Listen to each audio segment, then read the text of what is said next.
Hey my YouTube family, good evening. शाम के हो रहे हैं 8:20 हो रहे हैं और मैंने अभी तक डिनर नहीं बनाया और कब तक बनाऊंगी कुछ अता पता नहीं है। सच में मेरी ज़िंदगी तो क्या ही बोलूं, बिल्कुल हराम हो गई है। कुछ समझ में नहीं आता है कि सारी प्रॉब्लम कब तक सॉल्व होंगी। अभी तो मैं इस चीज़ से बहुत ज़्यादा परेशान हो गई हूँ, बहुत ज़्यादा।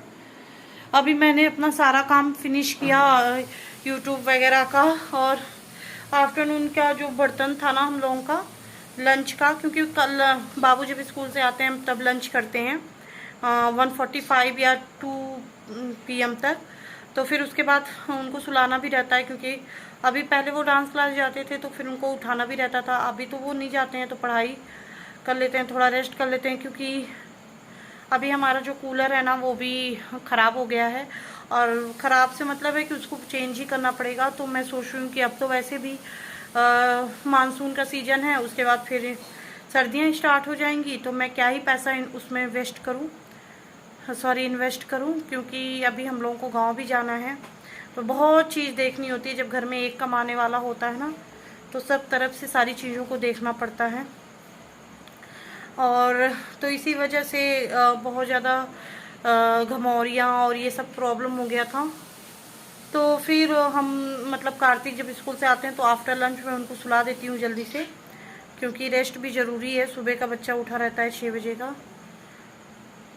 तो मैं उठी थी करीब 4:30 पे और मैंने अपना बर्तन वर्तन धुला लंच का। फिर इनको भी 5 PM पे उठाया एंड उसके बाद फिर मैंने इनको स्नैक्स वगैरह दिया, दूध वगैरह दिया, खुद भी चाय बना के पी, और जो भी बर्तन वगैरह थे धुले। बारिश का मौसम है तो ये ब्लॉग कब तक जाएगा मुझे नहीं पता, लेकिन हाँ जो चीज़ें हैं मेरी लाइफ में वो मैं शेयर कर रही हूँ। थोड़ा सा लेट हो जाए तो उसको मैनेज कर लिया कीजिए। तो मैं सोच रही थी कि अब चलूँ डिनर बना लूँ फटाफट से, लेकिन यहाँ का नज़ारा ही कुछ और है। और चलिए शेयर करती हूँ आपके साथ क्या है और फिर बातें करती हूँ। तो ये देख सकते हैं आप, ये चींटे हैं सारे, ये देखिए। बहुत बहुत ख़राब हालत है, बहुत ज़्यादा। और अंदर भी बहुत ज़्यादा निकले हुए हैं और पूरा यहाँ भी फैल गए हैं। और ये मैंने लक्ष्मण रेखा खींचा है, कमरे में भी थोड़े बहुत फैले हैं, बट अभी यहाँ पे तो यहाँ से और किचन में बहुत ज़्यादा फैले हुए हैं। अंदर बहुत ज़्यादा हैं, वहाँ मैं नहीं जाके दिखाऊंगी, नहीं तो मेरे पैर पे चढ़ेंगे। तो अभी मैं रूम में आ गई हूँ, क्योंकि दिखाया आपको मैं चाह के भी डिनर नहीं बना सकती। और ऐसा पहले से नहीं होता, ये मतलब कोरोना के टाइम से ऐसा हो रहा है 2 साल से। जब भी बारिश आनी होती है या फिर हुई रहती है, होता ना खूब तेज़ बारिश 2 दिन 3 दिन की नहीं होनी होती है लगातार, तब ऐसा हाल कुछ होता है, नहीं तो नहीं होता है। और अभी जैसे बारिश का मौसम मतलब हट जाएगा ना, ऐसे ही अपने आप मतलब हट भी जाते हैं। तो अभी बहुत ज़्यादा निकल गए हैं और मैं डिनर भी नहीं बना पाऊँगी।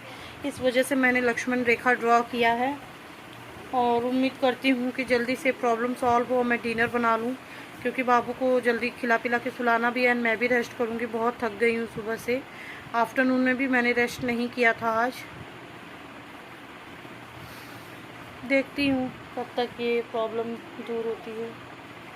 अभी ये जब मरेंगे ना तो खूब बहुत ज़्यादा मरेंगे, फिर इनको झाड़ू से झाड़ के बाहर निकालना पड़ेगा। देन उसके बाद फिर से सफाई करनी पड़ेगी, मतलब पोछा लगाना पड़ेगा, क्योंकि लक्ष्मण रेखा है, फिर बच्चा है घर में, नीचे कुछ भी गिरता उड़ता है तो हम लोग उठा लेते हैं। तो फिर डिटॉल डाल के बाल्टी में अच्छे से पोछा लगाना पड़ेगा, किचन से लेके रूम से लेके हॉल तक। देन उसके बाद जाके मैं डिनर बनाऊंगी। मतलब सब मिला के मुझे लगता है कि अभी 11 बजे तक ही मैं फ्री होंगी, क्योंकि 9 तो बजने ही वाले हैं। कब तक बना पाऊंगी कुछ अता पता नहीं है। और मैं ये सारी चीज़ें इसलिए भी शेयर करती हूँ क्योंकि बहुत सारे क्या ऑलमोस्ट लोग लग्जरी लाइफ स्टाइल पसंद करते हैं, और यूट्यूब पे हैं भी बहुत ज़्यादा लग्जरी लाइफ स्टाइल ऑलमोस्ट लोग मतलब शेयर करते हैं। नॉर्मल लाइफ या फिर जो उससे भी नीचे का लाइफ स्टाइल है उस तरह के भी लोग हैं, लेकिन कम है और ज़्यादातर लोग लग्जरी लाइफ। हाँ बोलो। मुझे शॉर्ट एक्सरसाइज याद हो गया है। तो डी कर लो, एक्सरसाइज डी। हाँ जल्दी करो।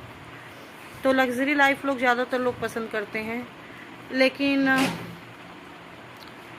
लाइफ सारा ही पसंद होना चाहिए। लेकिन मैं ऐसे लोगों के लिए मतलब इंस्पिरेशन बनना चाहती हूँ, एक उदाहरण बनना चाहती हूँ, जो इस वजह से नहीं आ पाते हैं कि मेरे रिश्तेदार देखेंगे तो क्या कहेंगे, मेरा जानने वाले देखेंगे तो क्या कहेंगे, और लोग देखेंगे तो क्या कहेंगे। तो मैं बताना चाहती हूँ, लोगों का काम है कहना, कुछ तो लोग कहेंगे और लास्ट में लोग सिर्फ यही कहते हैं कि राम नाम, आगे आप लोग खुद ही समझदार हैं। तो कभी भी किसी के कहने से आपको फ़र्क नहीं पड़ना चाहिए। आप अपने लाइफ में ऑनेस्ट रहें और जो भी सही हो अपनी फैमिली के लिए वो आप करें, जिनसे भी आपको खुशी मिलती है वो करें, मतलब सही चीज़, गलत चीज़ नहीं। और ये सब चीज़ में कोई आपकी बेइज्जती नहीं है, ये नेचुरल है। आपका जो होता है ना नसीब में लिखा हुआ, वो कुछ चीज़ें मिलती हैं। लोग कहते हैं कि कर्म इम्पॉर्टेंट होता है, डेफिनेटली इम्पॉर्टेंट होता है, इससे मैं डिनाई नहीं कर रही हूँ। लेकिन कुछ चीज़ें ऐसी होती हैं कि जो होता है ना कि हमने बहुत कोशिश की फिर भी ये चीज़ नहीं हुई, तो वो कर्म करने के बाद भी नहीं मिलती है, तो उसी को नसीब कहते हैं लोग। आपने अक्सर सुना होगा कि हमने बहुत कोशिश की, हमने अपना जी जान लगा दिया, फिर भी हमें नहीं मिला। होता है ना कि जैसे कोई एग्ज़ाम होता है, उसमें 1 नंबर से मतलब लोग रह जाते हैं। मैं अपनी बात करूं तो मैं भी 10th क्लास में थी, सिर्फ 3 नंबर से मेरा फर्स्ट क्लास रुक गया।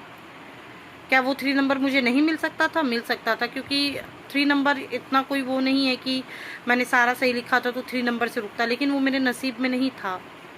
तो नसीब भी मैटर करता है कर्म के साथ साथ। तो ऐसा ही कुछ है हम लोगों का भी, क्योंकि हम लोग भी बहुत कुछ सोचते हैं कि हाँ अब ऐसा करेंगे, अब वो ऐसा करेंगे, लेकिन जो सोचे रहते हैं ना वो ना हो के कुछ ऐसा हो जाता है कि हम लोग बहुत ज़्यादा परेशान हो जाते हैं। ऐसी बहुत सारी चीज़ें हुई हैं लाइफ में, तो ये शेयर करने में मुझे बिल्कुल भी शर्म नहीं आता, क्योंकि मैं ईमानदारी से 2 रोटी खा रही हूँ और जो भी काम कर रही हूँ ईमानदारी से कर रही हूँ। तो ये मेरा नसीब है। इस पे लोग मुझे ऐसे समझें, पुअर समझे, जो भी समझें, मुझे इससे कोई फ़र्क नहीं पड़ता। लेकिन फ़र्क इससे पड़ता है कि मैं झूठी होती, मैं मतलब ऑनेस्टी से अपना ये काम नहीं करती, तो उससे फ़र्क पड़ता। लेकिन मैं सच्चाई से अपना काम करती हूँ, सच्चाई से हर चीज़ आप लोगों के साथ शेयर करती हूँ। और मैं बात करूँ अपने मतलब मायके ससुराल की, तो मेरे पापा गवर्नमेंट जॉब में हैं, पोस्ट ऑफिस में, अब तो रिटायर हैं। मेरे ससुर जी भी किसान हैं, लेकिन हम लोगों का जो घर है ना वो संपन्न घर जो कहते हैं ना उस तरीके का है। रही बात यहाँ की, तो यहाँ पे कोई इतना रहता नहीं था पहले, सिर्फ मेल लोग रहते थे। पहले तो वो लोग रहते भी नहीं थे, जहाँ पापा जी नौकरी करते थे वहीं पे रहते थे, तो इसलिए यहाँ पे इतना इम्पोर्टेंस नहीं दिया गया। और अभी की बात करूँ तो अभी तो आप लोगों को सिचुएशन पता ही है, पहले ऐसा नहीं था जैसा अभी मेरे घर का हालत हुआ है। छोटा है पर मेंटेन रहता था, लेकिन 2 सालों से तो आपको स्थिति पता ही है कैसी चल रही है। बस जॉब चल रही है, यही बहुत बड़ी बात है। उसमें भी बच्चा पढ़ने वाला है, सास ससुर की मेडिसिन, तमाम जिम्मेदारियां हैं। तो इस पे जिसको जो समझना है समझे। मैं लोगों की सोच को कंट्रोल नहीं कर सकती हूँ, लेकिन हाँ जो भी मेरा रियल लाइफ है, रूटीन या जो भी मेरे लाइफ में होगा वो मैं शेयर करूँगी आप लोगों के साथ। तो चलिए फिर देखते हैं कब तक ये प्रॉब्लम सॉल्व होती है, एंड फिर डिनर वगैरह बनाते हैं। आगे शूट करते हैं तो करते हैं, नहीं तो फिर आगे मिलेंगे। तो अभी आप एक भी चूटा नहीं देख रहे होंगे, क्योंकि वो लक्ष्मण रेखा से सारे मर गए और मैंने फिर क्लीनिंग कर दी सब। मैंने बताया था ना आपको पोछा मारूंगी, क्योंकि घर में बच्चा है। तो आप देख सकते हैं पूरा क्लीन कर दिया मैंने, अब एक भी नहीं है। टाइम की बात करूँ तो 9-10 हो रहे हैं और 30 मिनट्स लगे थे, सारे ख़त्म हो गए। मैंने झाड़ू मार के पोछा भी मार दिया। चलिए फटाफट से अब डिनर बनाती हूँ, देन आगे आपसे मिलती हूँ। अब आगे क्या मॉर्निंग में मिलूँगी। तो एक ही रखा हुआ है, क्योंकि आलू हमारे यहाँ ज़्यादा कोई पसंद नहीं करता। टमाटर 2 रखा हुआ है, प्याज भी मैंने अच्छी खासी क्वांटिटी में ली हुई है। और यहाँ पे मेरा बन रहा है, 1 मिनट दिखाती हूँ। ये देखिए मैंने परवल डाला है, थोड़ा सा परवल सौटे होगा देन इन सारी चीज़ों को ऐड करूँगी। यहाँ पे मैंने अपने राइस को भी वॉश करके रख लिया है, जिससे हमारा नमकीन पुलाव बहुत ही अच्छा बनेगा। मसाले तो नॉर्मली डालूंगी, जीरा पाउडर, धनिया पाउडर, हल्दी पाउडर और लाल मिर्च पाउडर, और साथ में एक मैगी मसाला भी डालूंगी, जिससे टेस्ट बहुत अच्छा आता है। तो ये वाला जो वीडियो मैंने या व्लॉग बनाया है वो इसलिए बनाया और शेयर किया कि बहुत सारे लोग जब भी बात करो आसपास या फिर कहीं भी रिलेटिव लोगों में, तो वो लोग बहुत ज़्यादा परेशान होते हैं कि हाँ हमको मनचाही लाइफ नहीं मिली, हमने ऐसा सोचा। तो गाइस, कभी भी किसी को मनचाहा कोई भी चीज़ नहीं मिलता, उसको बनाना पड़ता है। अगर आपके जीवन में कुछ कमी है तो कुछ अच्छा भी होगा, आप उस अच्छाई को ढूंढिए और उससे खुश रहिए, क्योंकि थोड़ा बहुत कमी बेसी तो सबके जीवन में लगी रहती है। तो बस यही मेरा मोटिव था ये व्लॉग शेयर करने का। उम्मीद करती हूँ कि सभी के लिए व्लॉग मोटिवेशन का काम करेगा। तो मैं तो अपने लाइफ से बहुत ज़्यादा खुश हूँ। ये सारी चीज़ें मुझे मैटर नहीं करती, मैटर करती है मेरे हबी का प्यार और उनका रिस्पेक्ट, वही बना रहे जीवन भर। यही ईश्वर से दुआ है कि मेरा परिवार हमेशा खुश रहे और एक दूसरे में जो उनका प्यार है वो बना रहे। तो चलिए इस व्लॉग का मैं अब एंड कर देती हूँ, मिलती हूँ दूसरे व्लॉग में। तब तक के लिए बाय, खुश रहें, स्वस्थ रहें, मस्त रहें, अपना अपनों का बहुत ज़्यादा ख्याल रखें। Bye bye, thank you, take